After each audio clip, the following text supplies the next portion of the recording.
இயேசு கிறிஸ்துவின் இனிதான நாமத்தில் இன்றைய ஆவிக்குரிய சிந்தனைக்கு உங்களை அன்புடன் வரவேற்கின்றோம். இப்போதும் ஒரு பாடலுக்கு பின்பு உங்கள் சிந்தையை தெளிவிக்கும் ஆவிக்குரிய செய்தியை கேட்கலாம். தீமை செய்கின்றவர்கள் எனக்கு தீமை செய்ய விரும்புகையில், தீமை செய்கின்றவர்கள் எனக்கு தீமை செய்ய விரும்புகையில், என் தேவன் அருகில் வந்து என்னை காத்து நின்றார். என்னை பகைத்தவர்கள் தேவனை அறிந்தார்கள். என் தேவன் அருகில் வந்து என்னை காத்து நின்றார். என்னை பகைத்தவர்கள் தேவனை அறிந்தார்கள். என் தேவனின் வெளிச்சம், என்னை ரட்சிப்பவரும் அவரே.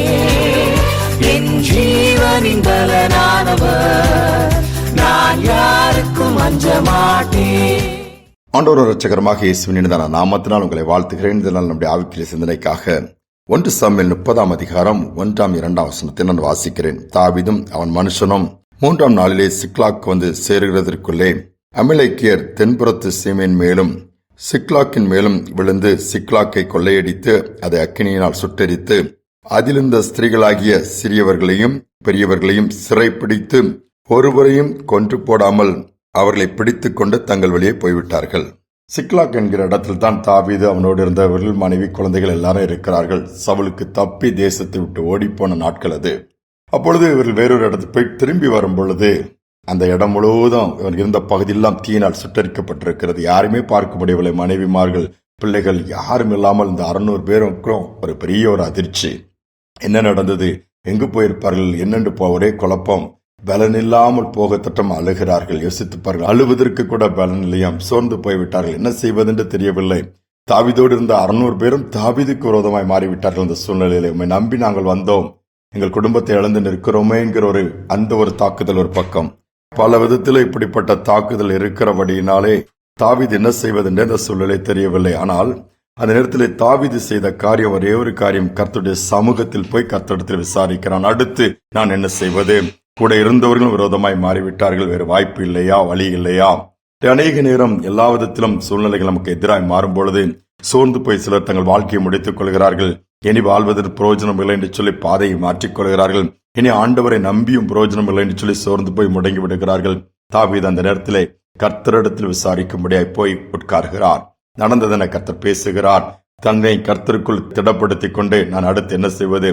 தொடர்ந்து போய் தேடி போய் என் ஜனங்களை மீட்டிக் கொள்ள முடியுமா? ஆண்டவர் சொல்கிறார், போ என்று சொல்கிறார்.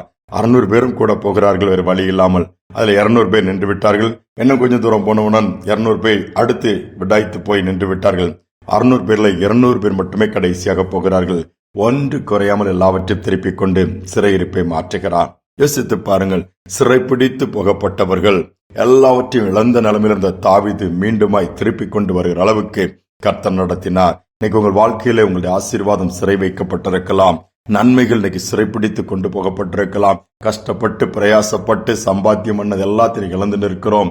எங்களுக்கு அனுபவிக்க முடியவில்லை, அப்படியே கிடக்கிறது, என்ன செய்வதென்று அங்கலாக்கிறீர்களா? நீங்கள் செய்ய வேண்டியது ஒன்றே ஒன்று, கர்த்தருடைய சமூகத்தில் போய் உட்கார்ந்து நாங்கள் என்ன செய்ய வேண்டும் என்று சொல்லி கேளுங்கள். கர்த்தர் உங்களையே பலப்படுத்தி அதை மீட்டுக் கொள்ளக்கூடிய பாக்கியத்தை கொடுப்பார். ஒரு அருமையான தாய் சொன்ன காரியம் எனக்கு ஆச்சரியம் கொடுத்தது.